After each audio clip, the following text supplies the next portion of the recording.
नहमदुहु व नुसल्ली अला रसूलिहिल करीम अम्मा बाद फ़अऊज़ु बिल्लाहि मिनश शैतानिर रजीम बिस्मिल्लाहिर्रहमानिर्रहीम। मेरी तरफ से आप सबकी खिदमत में सलाम पहुँचे। मेरा आज का मौजू है हर्ब फजार की शिरकत, सीरतुन नबी किताब से। अरब में इस्लाम के आगाज़ तक लड़ाइयों का जो मुतवातर सिलसिला चला आता है, इनमें से ये जंग सबसे ज़्यादा मशहूर और ख़तरनाक है। ये लड़ाई कुरैश और कैस कबीला में हुई थी। कुरैश के तमाम ख़ानदानों ने इस मैरका में अपनी अपनी अलग फ़ौजें कायम की थी। आल हाशिम के आलम बरदार ज़ुबैर बिन अब्दुल मुत्तलिब थे और इसी सफ़ में जनाब रसूल सल्लल्लाहु अलैहि वसल्लम भी शरीक थे। बड़े ज़ोर का मार्का हुआ। अव्वल कैस, फिर कुरैश गालिब आए और बिलाखिर सुलह पर खात्मा हो गया। इस लड़ाई में कुरैश का रईस और सिपा सलार आज़म हर्ब बिन उमैया था, जो अबू सुफियान का बाप और अमीर मुआविया का दादा था। चूँकि कुरैश इस जंग में बरसरे हक थे और ख़ानदान के नंगो नाम का मामला था, इसलिए रसूल सल्लल्लाहु अलैहि वसल्लम ने भी शिरकत फरमाई। लेकिन जैसा कि इब्न हशाम ने लिखा है कि आपने किसी पर हाथ नहीं उठाया और आपने इस लड़ाई में जंग नहीं की, हालांकि आप लड़ाई की उम्र को पहुंच चुके थे। इसकी वजह ये थी कि लड़ाई अय्यामुल हराम में पेश आई थी। ये वजह थी कि फरीकैन काफिर थे और मुसलमानों को लड़ाई का हुक्म सिर्फ इसलिए खुदा ने दिया कि खुदा का बोल बाला हो। इस लड़ाई को फजार इसलिए कहते हैं कि ये अरामुल हराम में यानी उन महीनों में पेश आई थी जिनमें लड़ना नाजायज था। हल्फुल फजूल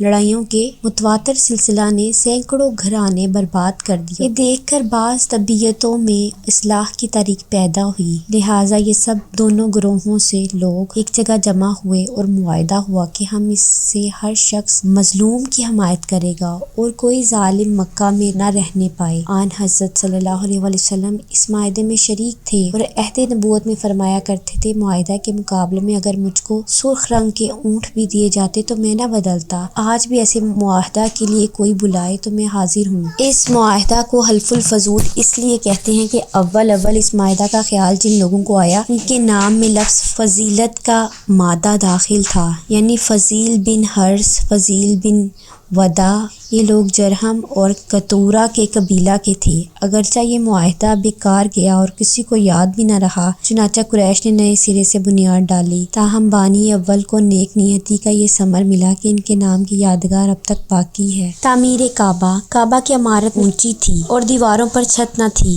जिस तरह हमारे मुल्क में ईदगाहें होती हैं। चूँकि इमारत नशीब में थी, बारिश के ज़माने में शहर का पानी हरम में आता था। इसके रोक के लिए बलाई हिस्सा पर बंद बनवा दिया गया, लेकिन वो टूट जाता था और इमारत को बार बार नुकसान पहुंचता था। बिलाखिर ये राय करार पाई कि मौजूदा इमारत ढा कर नए सिरे से ज्यादा मुस्तहकम बनाई जाए। हुस्ने इत्तफाक ये कि जद्दा की बंदरगाह पर एक तजारती जहाज कनारा से टकरा कर टूट गया। कुरैश को खबर लगी तो वलीद बिन मुगीरा ने जद्दा पहुंचकर जहाज के तख्ते मोल ले लिए। जहाज में एक रूमी ममार था जिसका नाम बाकोम था। वलीद इसको साथ लाया और तमाम कुरैश ने मिलकर तामीर शुरू की। मुख्तलिफ कबाइल ने इमारत के मुख्तलिफ हिस्से आपस में तकसीम कर लिए थे कि कोई भी इस शर्फ से महरूम न रह जाए। लेकिन जब हजरे अस्वद की नस्ब करने का मौका आया तो सख्त झगड़ा पैदा हो गया। हर शख्स चाहता था कि ये खिदमत इसी के हाथ से अंजाम पाए। नौबत यहाँ तक पहुंची कि तलवारें खिंच गई। अरब में दस्तूर था कि जब कोई शख्स जान देने की कसम खाता था तो प्याला में खून भर कर उसमें उंगलियां डुबो लेता था। इस मौका पर भी बाज़ दावेदारों ने ये रस्म अदा की। 4 दिन तक ये झगड़ा बरपा रहा। 5वें दिन बनु उमैया बिन मुगैरा ने, जो कुरैश में सबसे ज्यादा मुअम्मर था, राय दी कि कल सुबह को सबसे पहले जो शख्स आए वही सालिस करार दिया जाए। सब ने ये राय तस्लीम की। दूसरे दिन तमाम कबाइल के मुअज़्ज़ज़ आदमी मौके पर पहुंचे। करिश्मा रब्बानी देखो कि सुबह को सबसे पहले लोगों की नजरें जिस पर पड़ी वो जमाल जहां ताब चेहरा मुहम्मदी सल्लल्लाहु अलैहि वसल्लम था। लेकिन रहमत आलम ने कबूल न किया कि इस शर्फ से तन्हा बहरावर हों। आप सल्लल्लाहु अलैहि वसल्लम ने फरमाया, जो कबाइल दावेदार है इसका एक एक सरदार इंतखाब कर लिया जाए। आन हज़रत सल्लल्लाहु अलैहि वसल्लम ने एक चादर बिछाकर हजरे अस्वद को इसमें रख दिया और सरदारों से कहा कि चादर के चारों कोने थाम ले और ऊपर को उठाएं। जब चादर मौका के बराबर आ गई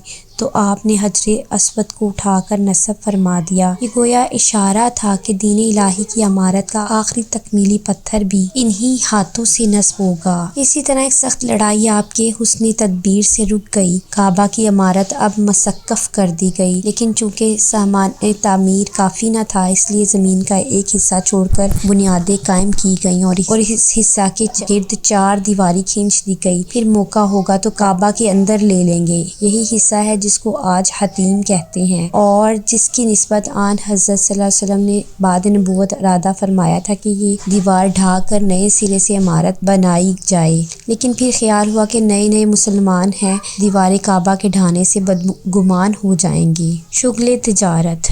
عرب خصوصاً قریش یعنی بنی اسماعیل ظہور اسلام کے ہزاروں برس پہلے سے تجارت پیشہ تھے۔ آن حضرت صلی اللہ علیہ وسلم کے جد الاعلیٰ ہاشم نے قبائل عرب سے تجارتی معاہدے کر کے اس خاندان طریقہ اکتساب کو اور زیادہ مستحکم اور باقاعدہ کر دیا تھا۔ آن حضرت صلی اللہ علیہ وسلم کے چچا ابو طالب بھی تاجر تھے۔ اس بنا پر سن رشد کو پہنچنے کے ساتھ آن حضرت صلی اللہ علیہ وسلم کو جب فکر معاش کی طرف توجہ ہوئی تو تجارت سے بہتر کوئی پیشہ نہ نظر۔ ابو طالب کے ساتھ اب 55 میں بھی بعض تجارتی سفر کر چکے تھے، جس سے ہر قسم کا تجربہ حاصل ہو چکا تھا۔ آپ کے حسن معاملہ کی شہرت ہر طرف پھیل چکی تھی۔ لوگ عموماً اپنا سرمایہ کسی تجربہ کار اور امین شخص کے ہاتھوں میں دے کر اسے منافع میں شرکت کر لیتے تھے۔ آن حضرت صلی اللہ علیہ وسلم بھی خوشی کے ساتھ اس شرکت کو گوارا فرماتے۔ آن حضرت صلی اللہ علیہ وسلم کے شرکائے تجارت کی شہادتوں سے جو احادیث اور تاریخ کی کتابوں میں مذکور ہے، ظاہر ہوتا ہے کہ آپ کسی دیانت اور راست بازی کے ساتھ اس کام کو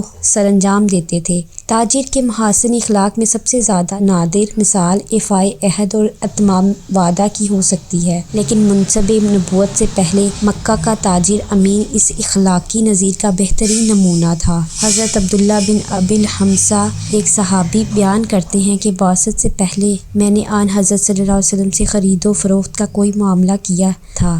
کچھ معاملہ ہو چکا تھا، کچھ باقی تھا۔ میں نے وعدہ کیا کہ پھر آؤں گا۔ اتفاق سے 3 دن تک مجھے اپنا وعدہ یاد نہ آیا۔ تیسرے دن جب میں وعدہ گاہ پر پہنچا تو آن حضرت صلی اللہ علیہ وسلم کو اسی جگہ منتظر پایا، لیکن اس خلاف وعدہ سے آپ کی پیشانی پر بل تک نہ آیا۔ صرف اس قدر فرمایا کہ تم نے مجھے زحمت دی، میں اسی مقام پر 3 دن سے موجود ہوں۔ کاروبار تجارت میں ہمیشہ آپ اپنا معاملہ صاف رکھتے تھے۔ نبوت سے پہلے بھی جب لوگوں سے تجارت میں آپ کا سابقہ تھا تو وہ اس کی شہادت دیتے تھے۔ صاحب نامی ایک صحابی جب مسلمان ہو کر خدمت اقدس میں حاضر ہوئے تو لوگوں نے ان کی تعریف کی۔ آپ نے فرمایا، میں ان کو تم سے زیادہ جانتا ہوں۔ صاحب نے کہا، آپ پر میری ماں باپ قربان، آپ میرے شریک تجارت تھے، لیکن ہمیشہ معاملہ صاف رکھا۔ قیس بن صائب مخزومی رضی اللہ تعالیٰ عنہ ایک اور صحابی تھے، آپ کے شریک تجارت تھے۔ وہ بھی انہی الفاظ کے ساتھ آپ کے حسن معاملہ کی شہادت دیتے ہیں۔ تجارت کی غرض سے آپ صلی اللہ علیہ وسلم نے شام، بصرہ اور یمن کے متعدد سفر کیے تھے۔ اسی کے ساتھ میرا آج کا موضوع ختم ہوتا ہے۔ کل نئے ٹاپک کے ساتھ آپ کی خدمت میں ضرور حاضر ہوں گی۔ تب تک کے لیے اجازت دیجیے۔ اللہ حافظ۔